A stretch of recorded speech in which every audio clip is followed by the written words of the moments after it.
Estamos en el curso básico de investigación y publicación para los residentes de ginecología y obstetricia, los más fantásticos y mejores, y hoy vamos a ver tipos de investigación.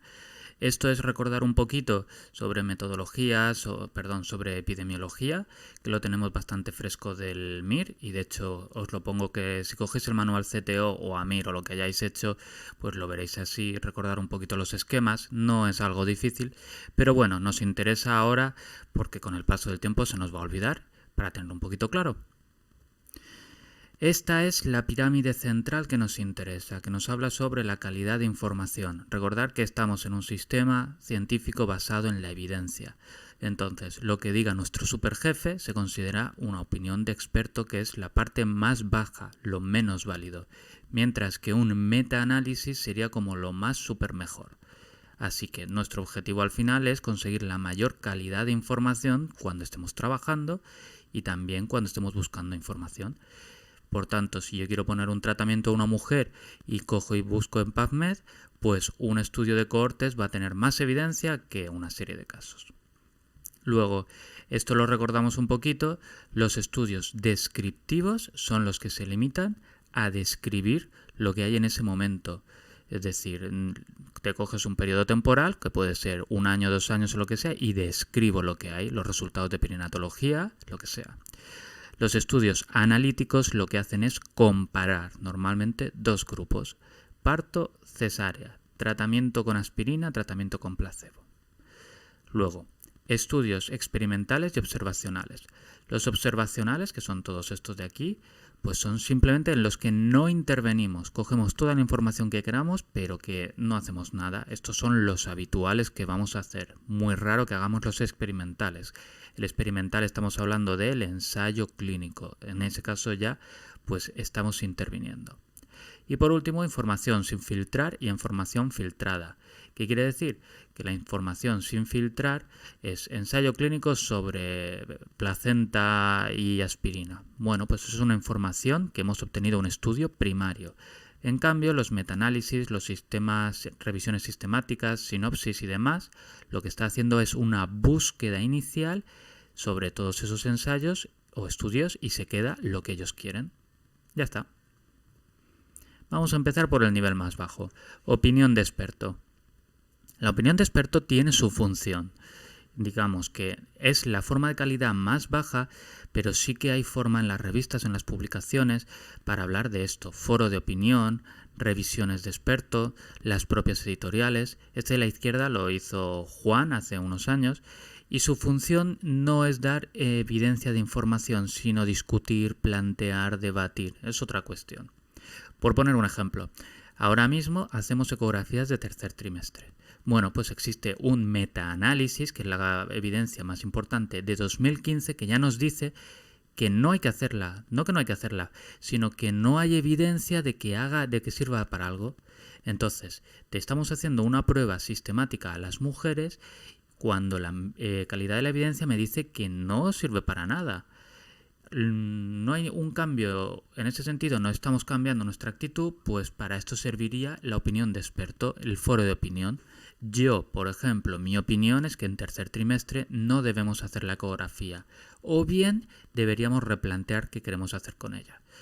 Es una calidad de evidencia muy baja, por supuesto, pero estoy lanzando un debate, porque la evidencia está ahí, que ya es un metaanálisis. Pero bueno, que la idea es que la opinión de experto sirve para eso, y lo normal es que no toquéis este tema como residentes. Esto, a medida que han ido aumentando los formatos en las revistas, pues les gusta más hablar de esto. Por ejemplo, en el British Journal hacen los debates y vemos aquí los que están a favor o en contra sobre un tema concreto. Simplemente son distintos formatos para enriquecer un poco el discurso en las revistas, en los congresos, etc. Casos clínicos, el siguiente punto, y que es el más habitual que hacen los residentes. Bueno, casos clínicos o series de casos, que normalmente es hasta 3, más o menos, pues es la idea con la que vemos los casos extraños, los casos novedosos. Lo que tenemos que tener en cuenta es que esto suele servir como escalón inicial para el resto de estudios, que ahora lo veremos a continuación. Tened en cuenta que hay cosas como la endometriosis cutánea. La endometriosis cutánea es cuando hay un implante, por ejemplo, pues eso, lo dice el propio nombre, en la cicatriz de la cesárea. Pues son casos extraños, son pocos. Entonces, lo que dan normalmente es para hacer estudios, para hacer series de casos o casos clínicos. ¿Cómo conseguimos aumentar la evidencia o cómo conseguimos aprender más sobre eso? Pues a medida que todo el mundo empieza a hacer de eso, pues podemos sacar estas dos maneras.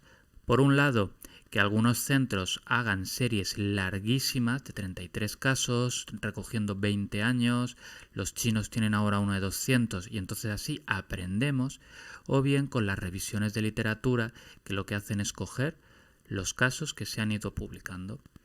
La evidencia por lo menos no va a ser como un ensayo clínico con sesgos y todo controladísimo, pero bueno, a medida que todo el mundo empieza a hacer casos, los recojo y puedo aprender un poquito más sobre la endometriosis cutánea. También los estudios transversales, como dijimos, esto es descriptivo, entonces seguimos ahí como una evidencia bastante baja. Esto es de un artículo que me parece muy interesante, que habla básicamente de que somos unos corruptos. Esto es el número de partos en 1975 según el día de la semana.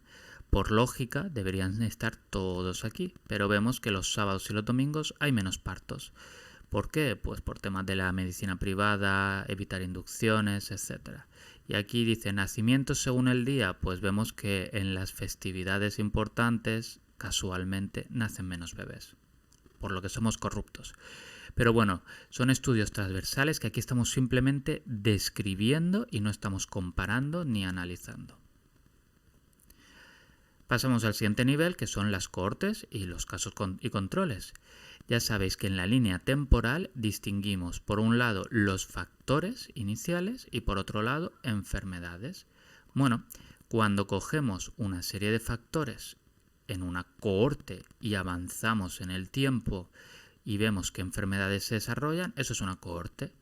Por ejemplo, yo voy a hacer un grupo entre mujeres añosas y adolescentes. Ya tengo un factor de exposición que es edad avanzada. La cohorte avanza y voy a ver qué enfermedades se desarrollan. Caso contrario, pues si yo tengo los bebés que han nacido por fórceps y los bebés que no han nacido por fórceps, pues voy a ir hacia atrás a ver cuáles han sido los factores de riesgo. Esto es un sistema de casos y controles. Casos y controles, como decimos, elegimos los casos, los controles y vemos los factores, pues nos sirve para conseguir un poco el odds ratio y con esto pues podemos conseguirlo. Vamos a verlo aquí. Son útiles para estudiar enfermedades poco frecuentes, porque si tenemos casos de acidosis, por ejemplo, bebés cascados, pues tenemos muy pocos. Así que es más fácil hacer un sistema de casos y controles que uno de cohortes. Pueden evaluar varios factores de riesgo al mismo tiempo. Lógico, porque si yo me cojo de aquí parto pretérmino, si no, puedo ver toda esta serie de factores.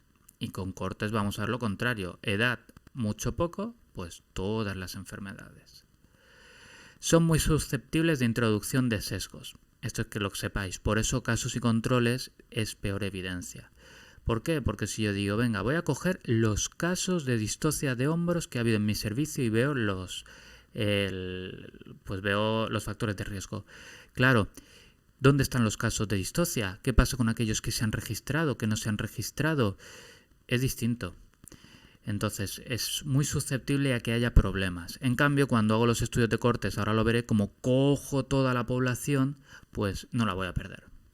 Y bueno, no proporciona una estimación directa de la incidencia ni de la prevalencia de la enfermedad. Por eso que digo, supongamos lo de distocia de hombros. Pues yo cojo y veo y he recogido un total de 20 casos en un año. ¿Esa es la incidencia? No, a lo mejor la incidencia es de 200 casos, solo que hay 180 que no han cumplido mis criterios, que no los he recogido o los he perdido.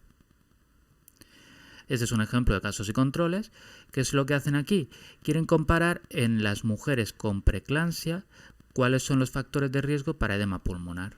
Vale, pues han hecho dos grupos, que es mujeres de preeclampsia con edema pulmonar, mujeres de preeclampsia sin edema pulmonar, controles. Y bueno, aquí comparan un poquito y vemos con el odds ratio que la nuliparidad multiplicada por 4 el riesgo, los embarazos múltiples multiplica por 7, como ejemplo. Muy bien. Pasamos a ver cohortes. Lo que decimos, cogemos un factor de exposición, que puede ser pues una enfermedad, un factor de riesgo, in vitro, lo que queramos, avanzamos a lo largo del tiempo y vemos. En el caso de casos y controles, por lógica pura y dura, es un estudio retrospectivo. En el caso de cohortes, realmente puede ser retrospectivo o prospectivo. Os pongo un ejemplo. Yo quiero ver en mujeres añosas si el riesgo de cesáreas que hay al final. Bueno, puedo coger y decir, voy a hacer un prospectivo ahora recogiendo todas, o bien puedo coger los datos de perinatología y me voy a 2010 y empiezo a partir de 2010. Lo que pasa es que 6 años de menor calidad. Permite establecer hipótesis de causalidad como paso previo a los ensayos clínicos. Pues eso, mi ensayo clínico futuro será que la edad materna es importante. Aunque bueno, no sé qué voy a hacer en un ensayo clínico, cambiando eso. Permite calcular tasas de incidencia y riesgo relativo, porque ahora ya sí cojo a toda la población, digamos, mide la exposición de varias enfermedades y cuesta más y necesita más muestra. Un estudio por ejemplo, sobre la artritis juvenil y vemos que han cogido 2 millones de cohorte, en el que ha habido 1169. Entonces ya pues se ponen a comparar un poquito la incidencia de cada cosa.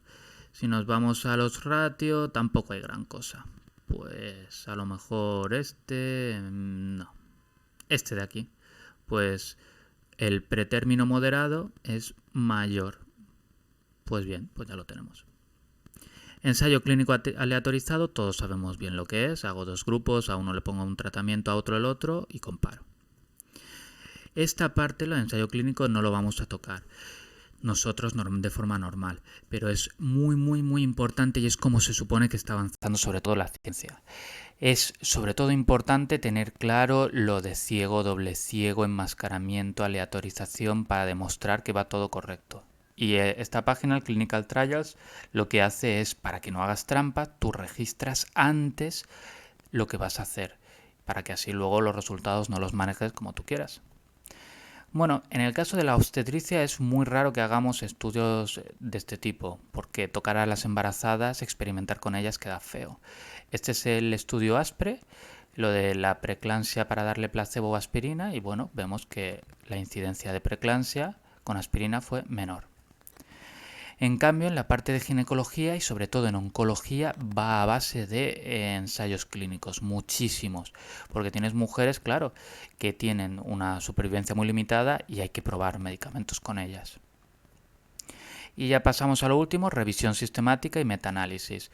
Lo vemos junto porque básicamente los dos son una revisión sistemática. ¿Cuál es la diferencia? Que en el metaanálisis utilizamos herramientas matemáticas para sacar números. Es decir, en una revisión sistemática yo cojo todos los estudios sobre pérdida uterina, muerte fetal, y bueno, pues hablo un poquito, hago un resumen de cada uno, pues el nivel de la papa y la pérdida fetal. En cambio, en el metaanálisis estoy viendo una única cuestión, estoy comparando todos los riesgos, los sumo.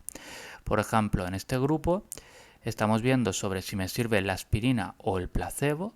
A la izquierda es aspirina y a la derecha es placebo.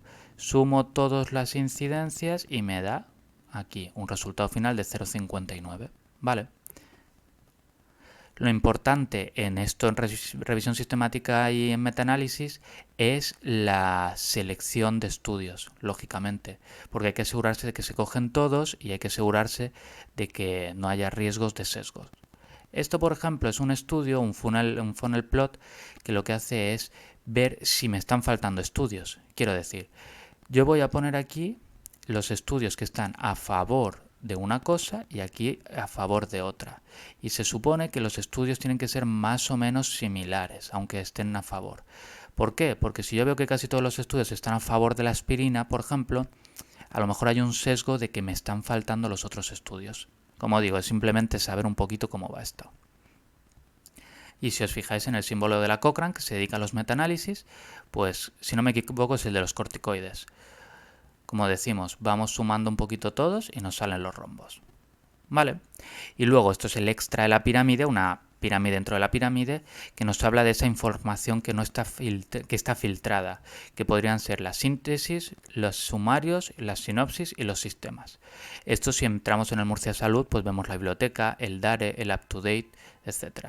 Todo esto, al fin y al cabo, son sistemas que se dedican a estudiar y hacer selección para al final hacer una evidencia. Ya está. Yo estoy haciendo mi estudio de endometriosis cutánea, bien, pues una guía clínica que haga un sumario de evidencia sobre la endometriosis cutánea va a estar mucho más chachi. Y ya está, espera, ahí. Pasamos ya a las conclusiones, que van a ser 3. 1. Conocer los distintos formatos de investigación, que ya los sabemos. Es algo sencillo y tenerlos un poquito claro lo que es cada cosa. Como investigador debemos empezar por abajo, si no tenemos mucha idea. Empecemos haciendo nuestros casos clínicos y después probemos a casos controles. Y muchas veces vamos a ir a cohortes. Normalmente vamos a movernos en estos 3 niveles. Excepto, como digo, en el caso de ginecología, bueno, y tampoco nos vamos a mover nosotros como residentes. Y a la hora de documentarnos empezamos por arriba. Si yo tengo una pregunta de cuál es el mejor tratamiento para una endometriosis cutánea, no voy a ir a un caso control o a una serie de casos. En el mundo ideal habrá un metaanálisis que lo vea. Y ya está. Pues nada, hemos terminado con los tipos de investigación y vamos ahora a ponernos a investigar en serio. Hasta luego.